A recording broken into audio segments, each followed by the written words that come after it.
Julio, Quiero dedíquenle llevarla- unas horas a unos minutos a Tony Raful hoy.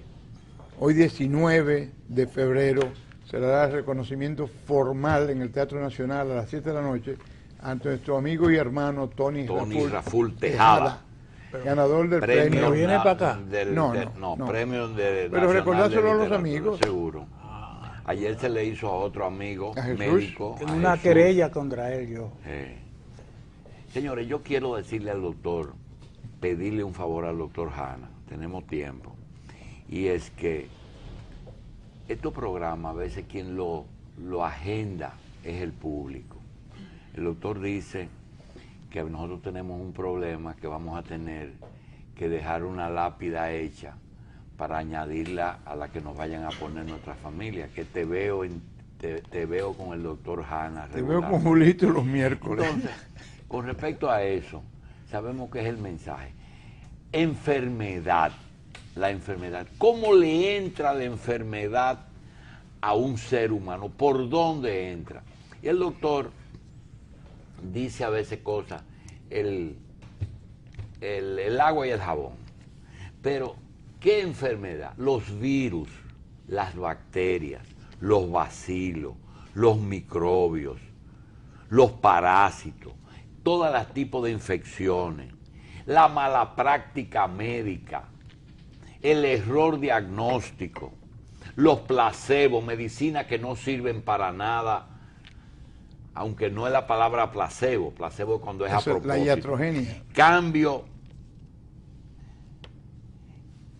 iatrogenia y nosocomiales. Esa fue la razón por la que me pidieron que habláramos de ello, porque esa es una enfermedad nosocomial. Y la cantidad de medios de comunicación que produce trastorno, produce, como dice Machi, hipocondría en muchos de nosotros. Saber tanto nos confunde. Entonces vamos al médico con un internet. Doctor, me están diciendo esto. Paciente que conoce, aquí hay pacientes que saben más de determinadas enfermedades que el propio médico. Nosotros conocemos, por ejemplo, una muchacha que es diabética de nacimiento. Esa muchacha es una doctora en diabetes.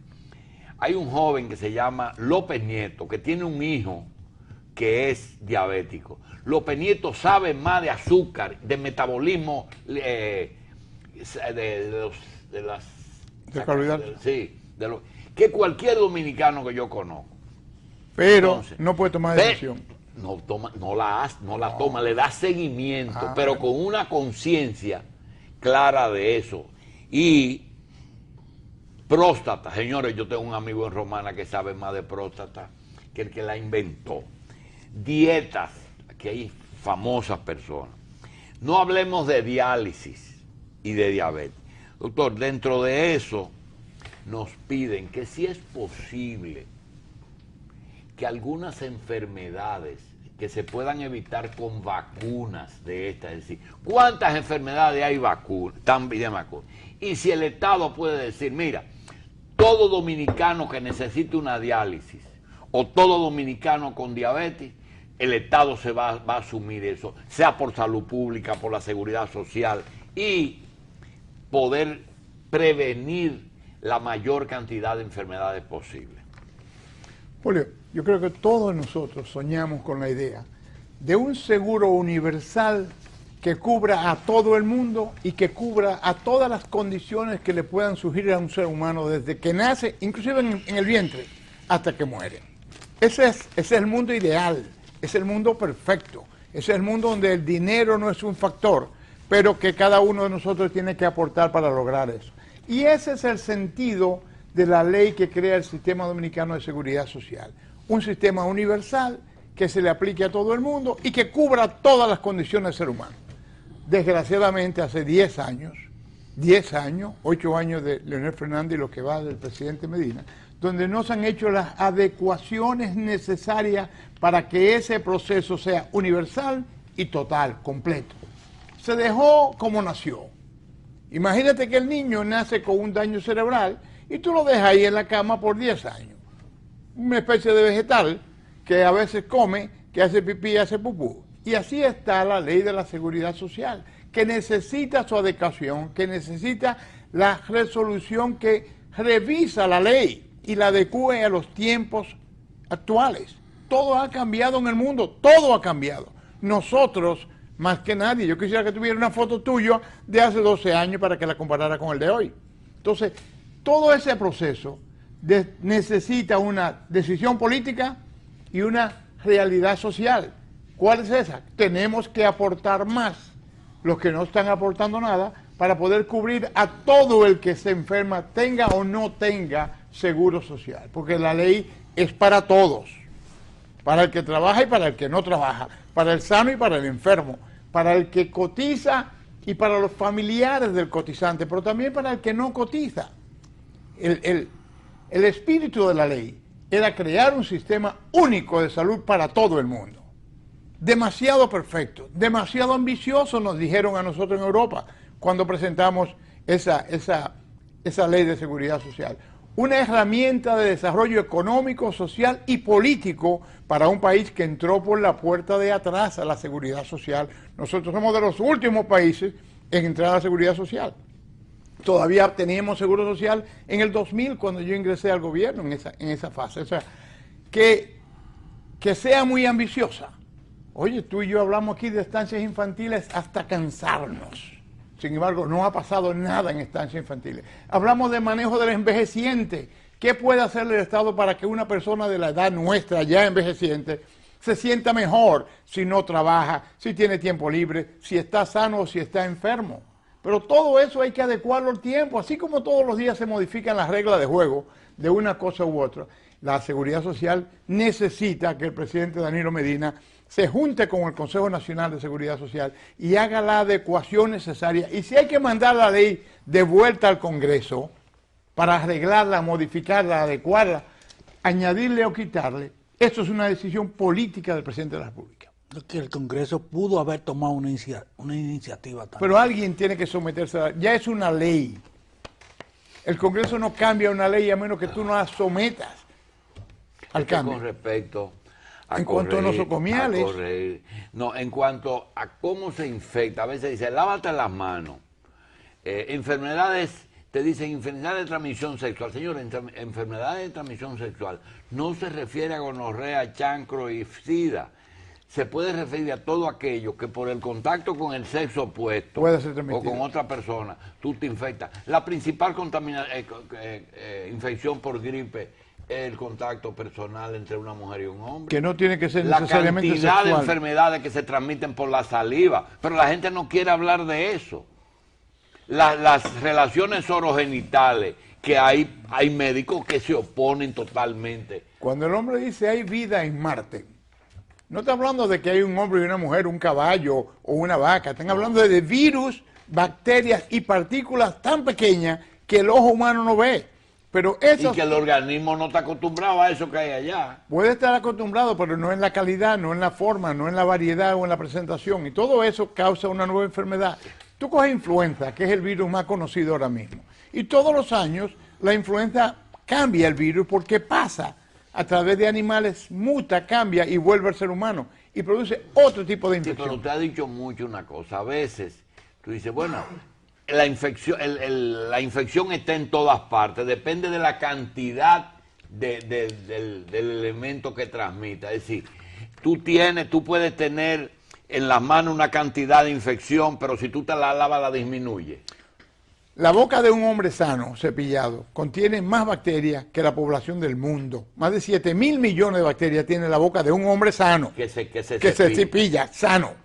7 millones de bacterias. Entonces, hay bacterias en todas partes. La bacteria convive con el hombre. Ahora, cuando las defensas del hombre merman por una razón u otra, cuando el número de bacterias sobrepasa la capacidad de manejo que tiene el cuerpo humano, cuando la vía de penetración es diferente a la tradicional, porque el cuerpo forma anticuerpos especiales para el tracto digestivo, o para el tracto respiratorio, o para el tracto genitourinario. Todo lo que está en contacto con el exterior tiene un tipo de anticuerpos. Pero cuando entra la sangre por otro mecanismo, ya el tipo de reacción es diferente y la conducta del cuerpo en la defensa de ese ser humano también es diferente. Dice aquí que pruebas en primates de vacuna de VIH dan resultados excelentes. El problema con el VIH es que solamente hay un tipo de primate, de mono, que sufre el SIDA. Todas las otras variedades de monos no se contaminan. Entonces, si tú vas a hacer prueba de una vacuna contra el SIDA, VIH, tienes que hacerla en la variedad de primates que son propensos a la infección. Si lo haces en el que nunca se ha infectado, tú no vas a saber cuál es el monto de la reacción. Doctor, cuando nosotros hablamos de López Nieto, usted nos interrumpió. Dice, sí, pero tiene que ir al médico. No, hay que tomar No lo sabe decisiones. todo. Tú puedes saber todo sobre diabetes, pero cuando la señora viene con gangrena de la pierna y tú sabes muchísimo del azúcar, tú tienes que tomar la decisión que vamos a hacer con esa señora. Y eso no lo puede hacer libre. Y eso no lo hace López Nieto ni nadie que no sea un médico especializado en ese asunto. Pie diabético. El pie diabético, el corazón diabético, los ojos diabéticos. El diabético no es una masa inerte con azúcar flotándole que le sale por los poros. Yo encontré un amigo tuyo y mío anoche en la Academia de Ciencia con un batón. ¿Y qué te pasa? Y dice, la diabetes. Sí, señor. Sí, ese tiene diabetes y tiene ácido úrico. Sí. Tiene los dos elementos. Ese O sea, sí, y 80 años. Claro. Doctor, mire, el ser médico y ser político tiene sus limitaciones. Durante la era de Trujillo aquí a dos profesiones que se mantuvieron, aunque participaron en política, se mantuvieron bastante limpias.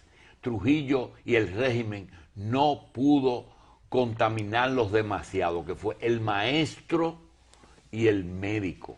Pudieron mantener una... Y mi preocupación es que con este desfase con lo económico, el médico vaya a caer ya en...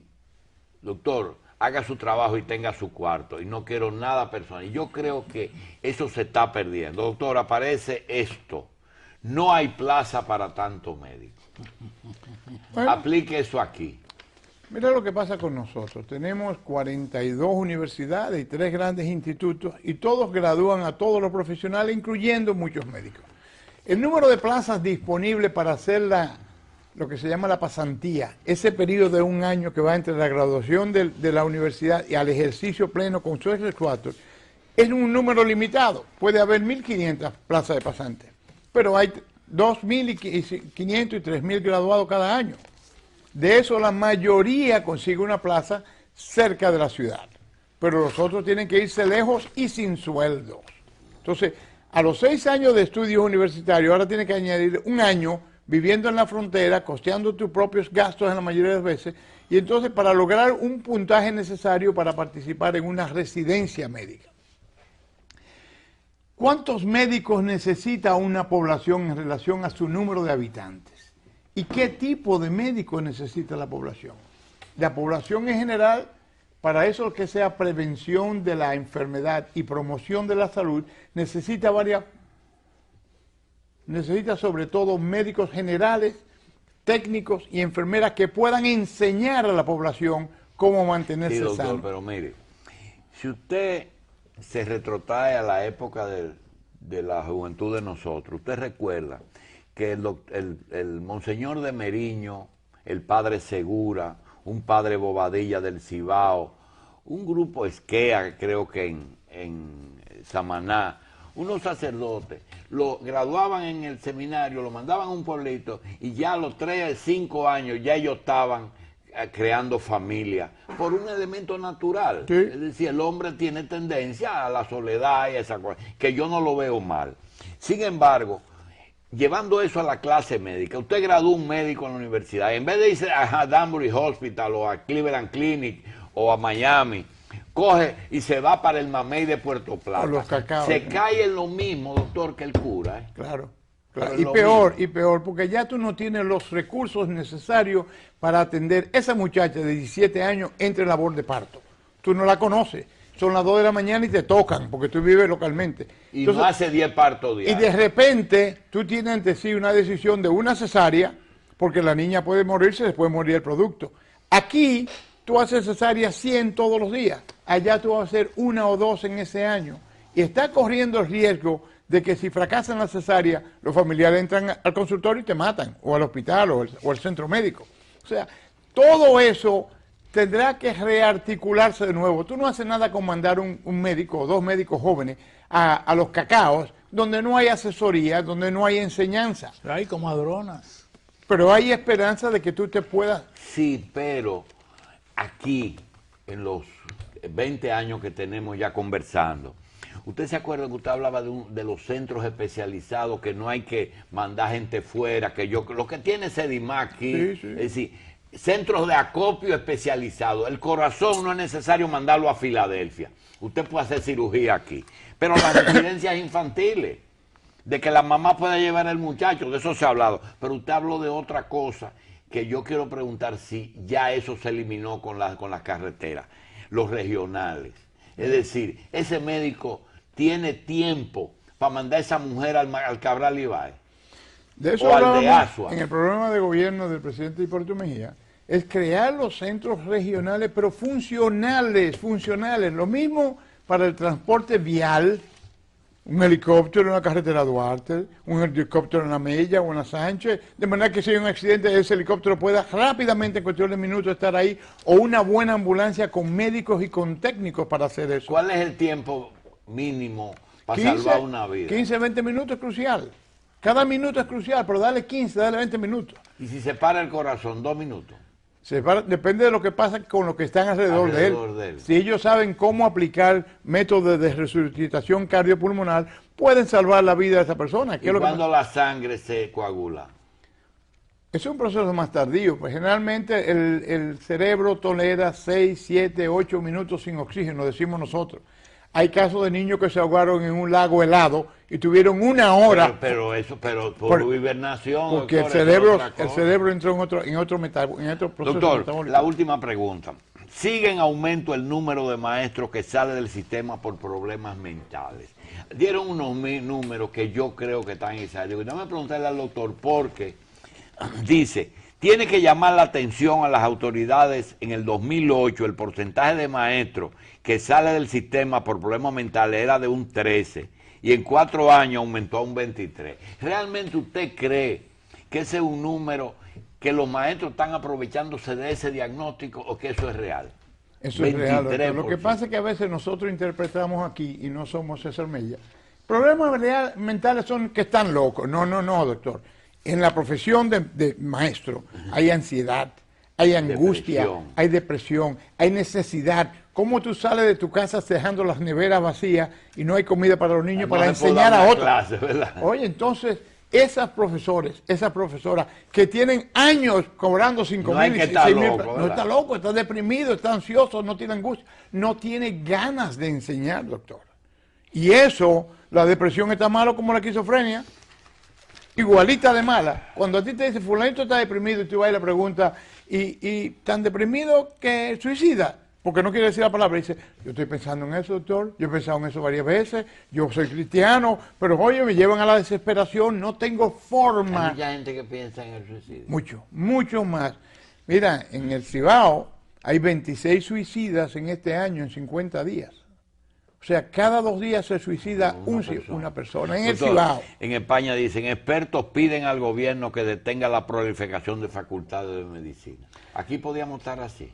Hay que hacer una evaluación de todas las facultades. ¿Se estamos produciendo médicos en volumen o en calidad?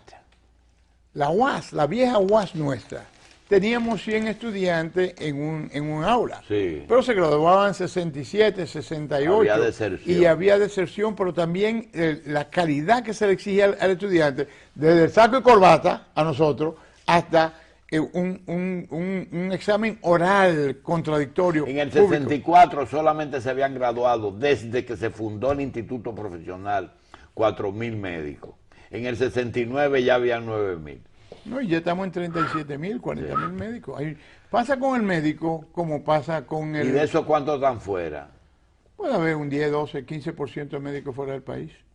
No pasa de 15. La mayoría de ellos ansiosos por regresar, porque el mundo ha cambiado tanto. Ayer me decía un amigo mío, tengo las maletas hechas. Aquí cuando no llueve, truena, cuando no está nevando, baja 20 grados a cero y ahora tiembla la tierra. Ellos también quieren... Hay una caricatura muy buena que nos manda un hombre paliando nieve allá en Connecticut. Y lo llaman, te llaman por teléfono de República Dominicana, dice, dile que si es para decirme que están haciendo un sancocho, que están en el río bebiendo romo, que la madre de ellos. Así mismo. Doctor, quiero regalarle Miracle Tree. Ah, sí, con El sabor a árbol menta. milagroso, Este con sabor a menta, este sí, me un gusta mucho. tececito bueno en sobrecito. Le manda Otto Gómez de Puerto O sea Plata. que esto es bueno para muchas cosas, ¿verdad? Sí, señor. No tengo que Tenemos decirte más un nada. invitado, vamos a hacer una pausa y regresamos, doctor Hanna. El doctor Félix Iglesias escribió un trabajo sobre fusionar ARS, IDCS, SENASA. ¿Cuál es la posición correcta? Bueno, obviamente que en los últimos años el Instituto Dominicano de Seguro Social ha entrado en una especie de vorágine interna donde va perdiendo una gran cantidad de afiliados. Desde el principio, mira, desde el 2001, el empresario dominicano comenzó a tratar de desafiliar a los afiliados al Seguro Social que dependían de ellos. Y fue necesario ir a Suprema Corte de Justicia y el 12 de julio del 2002, Suprema Corte evacuó una sentencia donde obligaba a todos los que estaban afiliados en el Seguro Social, antes de entrar en vigencia la ley de la Seguridad Social, a permanecer en el seguro. Sin embargo, ellos comenzaron a reportar menos afiliados, a sacarlos ilegalmente y pasarlos a las ARS, de las cuales los empresarios mismos eran dueños. Y eso comenzó a mermar la capacidad del IDCS. Al mismo tiempo aumentó los gastos del IDCS. Construimos el Hospital de la Mujer Dominicana en la Bolívar, con más de 200 camas, el Hospital de la Mujer que se llama René Klein Viuda Guzmán en Santiago, que tiene más de 100 camas. Compramos el Hospital de los Billeteros, que es el Félix Goico aquí en Villa Francisca. Entonces, en la medida que el instituto se preparaba para dar los servicios a una mayor cantidad de afiliados, el empresario les sacó los afiliados. Lo desafilió. Y a los que no lo desafilió, los proyectaba con un salario por debajo del salario real para tener que pagar menos en la cuota. Y solamente quedó la ARL, que es la Administradora de Riesgos Laborales, que es un monopolio del IDCS fuerte, con 10, 12, 13 mil millones de pesos actualmente, que da soporte a lo que serán las demandas por accidentes de trabajo, enfermedades profesionales u ocupacionales, cuando eso surja. La idea de Jesús Félix Iglesias, que es una idea que hemos conversado varias veces y que él postula muy claramente, es que la red única de salud nacional que manda la ley, que incluye tanto al Ministerio como a el Instituto Dominicano de Seguros Sociales, como a las ARS privadas, debe ejecutarse como tal. Y los hospitales, los dispensarios, los policlínicos, los centros médicos del IDCS, formar parte de esa red nacional de salud. Y entonces trabajar no solamente con los afiliados del Ministerio y del IDCS, sino también con los de SENASA. Ya SENASA sobrepasa 2 millones de afiliados y posiblemente entre en 3 millones tan pronto entre el contributivo subsidiado. Entonces el IDCS tendría ahí una inyección de vitaminas que lo levantaría de nuevo por 8 o 10 años que necesita el IDCS para recuperar sus membresías, sus afiliados tradicionales de todo el tiempo. Bien, señores, vamos a hacer una pausa, pero antes vamos a hacer un comentario que está pendiente y por razones de Alzheimer no quiero que se nos olvide. El Banco Central anunció recientemente una situación muy difícil con unos billetes de 2.000. Realmente el país no ha tenido ninguna explicación posterior de qué se ha hecho en ese sentido. Es decir, ¿quién pagó ese daño que se le hizo al circulante? Eso está en veré y todo el mundo sabe que eso no fue un fraude de nadie. Eso fue la compañía que contrató el Banco Central para imprimir los billetes, que puso en circulación billetes que no tenía autorización de ponerlo. Por otra parte, nosotros queremos decir, no conozco el título de la película, pero nos hemos roto la cabeza pensando cómo es posible que un hombre que esté guardando prisión ahí mismo en Puerto Rico, 200 años, condenado, convicto y confeso por narcotráfico y asesinato, se presente en la sociedad dominicana y actúe libremente durante 10 años para luego declararse como un playboy, un narcotraficante y asesino, porque ese caso ha traído más de media docena de muertes. Sin embargo, de Figueroa Agosto. Hay una película que es la contrapartida exacta que justifica ese asunto. No conozco el nombre, pero se trata de la que pone de manifiesto la investigación que hizo el gobierno de Inglaterra en torno a la explosión que ocurrió en el centro de Londres en los años pasados.